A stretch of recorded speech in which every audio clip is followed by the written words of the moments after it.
오늘 요한복음 16장 1절에서 15절의 말씀, 세상을 깨우치시는 진리의 성령이라는 제목의 말씀입니다. 오늘 16장이 주시는 전체적인 말씀은 한번 따라해 보겠습니다. 성령님과 함께 두려움을 이겨라. 성령님과 함께 두려움을 이기라는 내용의 말씀이다 라고 할 수 있습니다.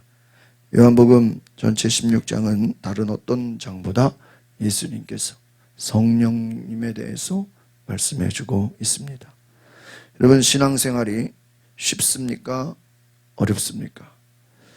우리가 진짜 믿음을 가지고 산다면 신앙생활에는 어려움이 찾아오는 것입니다.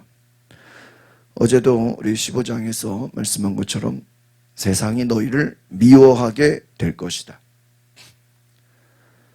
예수님을 세상이 미워했기 때문에 예수님을 따르는 제자들 역시도 세상의 미움과 박해를 받게 될 것이다 라고 말씀하였습니다.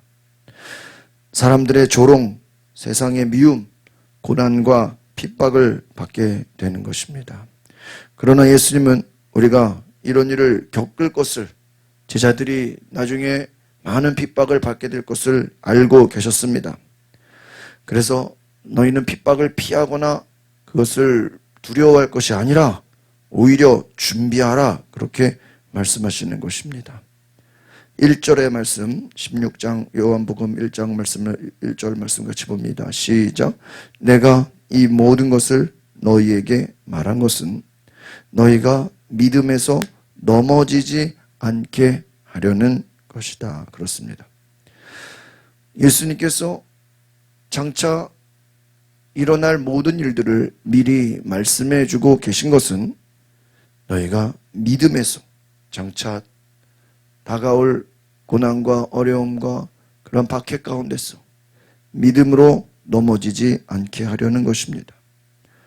오늘 우리에게도 주님께서 우리가 예수님을 따라가는 길에 넘어지지 않도록 미리 경고하고 계신 것입니다. 해결책도 주십니다.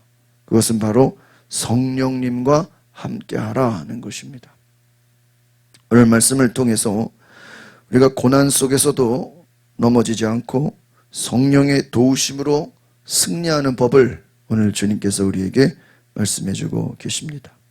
오늘 요한복음 16장 2절에서 4절은 핍박이 반드시 온다라고 말해주고 있습니다. 2절을 같이 보겠습니다. 시작. 사람들이 너희를 회당에서 쫓겨낼 것이다.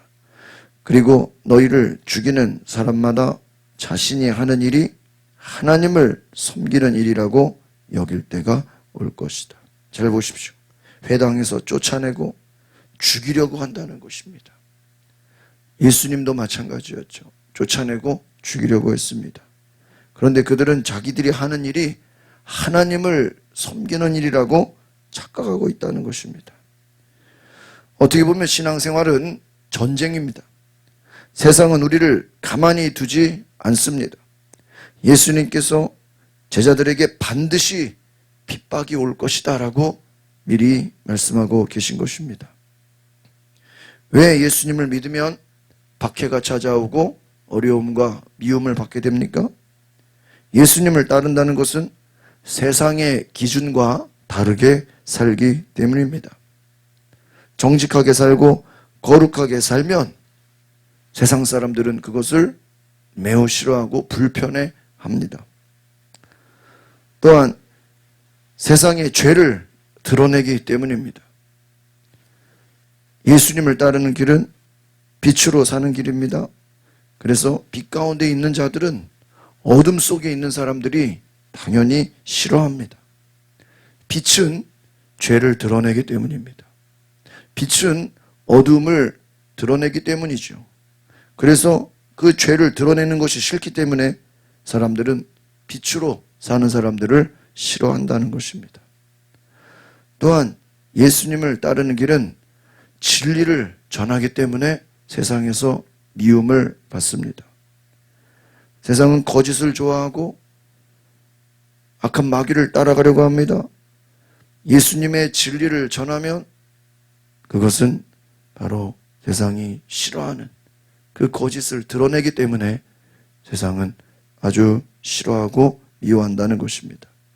그래서 초대교회 성도들 역시 많은 박해를 받게 됩니다. 스데반이 돌에 맞아 죽었습니다. 사도 바울도 감옥에 갇혔습니다. 많은 예수님의 제자들이 순교를 당했습니다. 오늘날도 예수님을 따르는 사람들은 여전히 어려움을 겪게 된다는 것입니다. 핍박을 받았다고 실패하거나 넘어진 것이 아닙니다. 오히려 핍박을 통해서 하나님은 우리를 연단하시고 믿음을 더 강하게 하신다는 것입니다. 오늘 우리가 어려움을 겪을 때, 고난을 당할 때 믿음을 타협하지 않도록 성령님의 도우심을 의지하시기를 바랍니다. 3절, 4절을 같이 보겠습니다. 시작. 그들은 아버지나 나를 알지 못하기 때문에 그런 일을 할 것이다. 내가 너희에게 이런 것들을 말하는 것은 그 때가 되면 내가 한 말을 너희로 기억하게 하기 위함이다. 또 내가 처음부터 너희에게 이런 것들을 말하지 않은 것은 내가 너희와 함께 있었기 때문이다. 그들은, 예수를 따르는 자들을 핍박하는 자들은 예수님이 누군지 알지 못하기 때문에 그 일들을 당연하게 한다는 것입니다. 오늘 5절 6절을 같이 보겠습니다. 시작.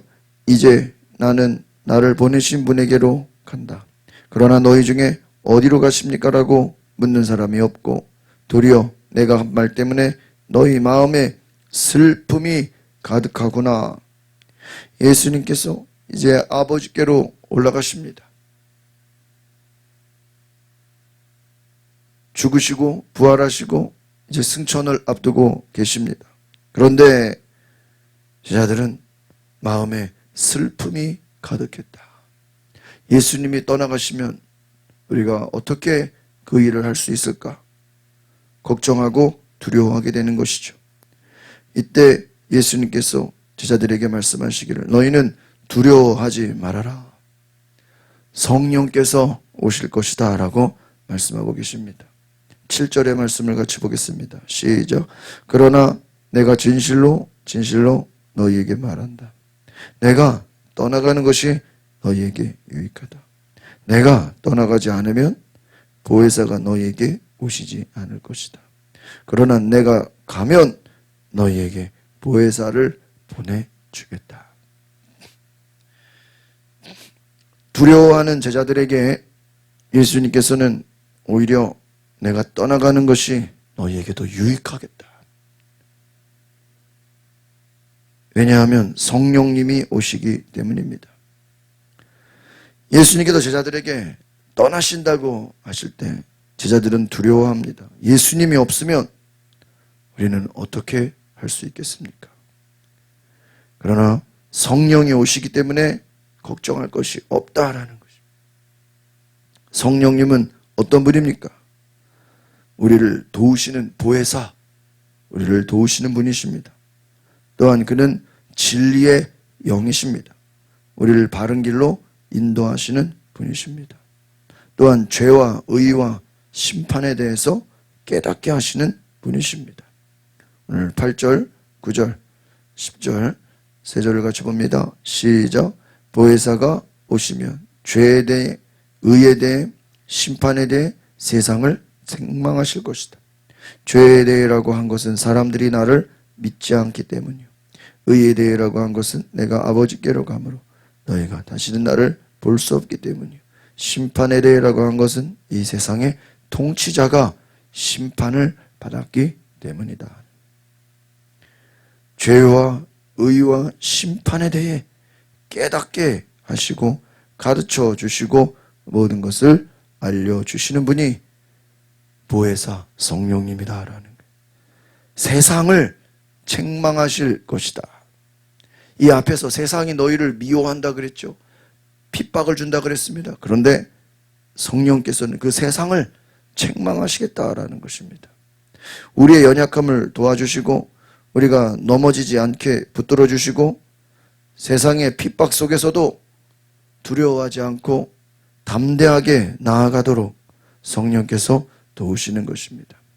그래서 우리는 어떤 환경에서도 성령의 도우심을 구하고 살아야 하는 것입니다. 내 힘으로 버티려고 하지 말고 성령의 도우심을 받으라 하는 것입니다. 오늘 마지막으로 성령님이 주시는 진리의 능력에 대해서 오늘 예수님께서 말씀하고 계십니다. 12절, 13절 같이 보겠습니다. 시작. 아직도 내가 너희에게 할 말이 많지만 지금은 너희가 그 말을 알아듣지 못한다. 그러나 진리의 성령 그분이 오시면 너희를 모든 진리 가운데로 인도하실 것이다.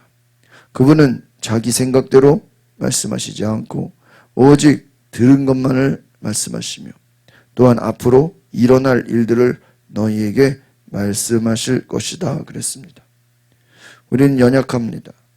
길을 잃고 어떻게 살아야 할지 모를 때가 많습니다. 그런데 성령께서 오시면 우리에게 진리를 가르쳐 주시겠다라는 것입니다. 우리를 진리로 인도하신다. 그것은 성경의 말씀을 깨닫게 하신다. 그리고 바른 길을 가게 하신다는 것입니다. 그분이 모든 진리 가운데 인도하시겠다라는, 자기 생각대로가 아니라 오직 들은 것을 말씀하시고 앞으로 일어날 일들, 예수님께서 계속 말씀하신 것은 다 앞으로 일어날 일들입니다. 그럼 예수님이 계시지 않으면 이제 앞으로 일어날 일들을 누가 말해 주십니까? 바로 성령께서 앞으로 일어날 일들을 말씀해 주신다는 것입니다. 14절의 말씀을 같이 보겠습니다. 시작. 그분은 내 것을 받아서 너희에게 알려주실 것이므로 나를 영광되게 하실 것이다. 예수님의 것을 받아서 다 알려주시겠다. 예수님을 영광되게 하겠다라는 것입니다. 오늘 예수님의 말씀은 너희가 성령을 통해서 성령의 능력을 의지하고 그분의 도우심을 받으면 고난을 이기는 승리를 가져온다는 것입니다. 그래서 오늘 우리가 삶에서 실천해야 될 것은 성령님께 순종하고 성령의 도우심으로 살아야 한다라는 것입니다. 한번 따라해 보겠습니다. 성령님과 동행하며 성령님께 순종하라. 우리가 성령의 도우심을 구하며 그분과 함께 우리는 성령의 도우심에 순종해야 한다는 것입니다. 그래서 두려움을 이기는 삶을 사는 것입니다. 15절의 말씀을 같이 보겠습니다. 시작. 아버지께 속한 모든 것은 다 내 것이다. 그렇기 때문에 성령께서 내 것을 받아서 너희에게 알려주실 것이라고 말하는 것이다. 신앙생활에 많은 핍박이 있습니다. 그러나 두려워하지 마십시오. 예수님께서 우리를 떠나신 것이 아니라 성령님을 보내주셨습니다. 성령을 의지하면 우리는 진리 가운데 나아가고 능력으로 승리하게 되는 것입니다. 두려움 속에서 믿음을 포기하지 말고 성령의 능력을 의지하여 담대히 하나님 앞에 나아가는 믿음의 종들 되시기를 바랍니다. 성령님과 함께 두려움을 이기고 믿음으로 나아가고 어떤 어려움 속에서도 하나님의 능력을 따라 믿음으로 순종해야 하는 것입니다. 오늘 우리의 삶에 어려움 속에서도 성령의 도우심으로 승리하는 저와 여러분 되시기를 소망합니다. 기도하겠습니다. 거룩하신 주님, 우리의 신앙생활이 힘들고 두려울 때 성령의 도우심을 의지하게 하옵소서. 핍박 속에서도 낙심하지 않고 담대하게 예수님을 증거하는 삶을 살게 하옵소서. 성령님과 함께 동행하며 승리할 수 있는 삶을 주시옵소서. 예수님의 이름으로 기도하옵나이다. 아멘. 오늘 우리가 말씀을 생각하시면서 기도하실 때 성령께서 내 안에 오셔서 나를 진리로의 영으로 인도하옵소서. 앞으로 일어날 일들까지도 다 말씀하시고 세상을 책망하시는 거룩한 성령의 능력이 우리를 다스려 달라고 우리 다 같이 주여 부르고 동성으로 기도하겠습니다. 주여 아버지 하나님, 오늘 우리가 성령을 의지합니다. 성령의 도우심을 따라 순종하며 나아가게 하옵소서. 우리가 주의 말씀에 능력으로 믿음으로 나아가는 거룩한 주의 백성 되게 하옵소서. 주님 사랑합니다. 할렐루야. 예수님.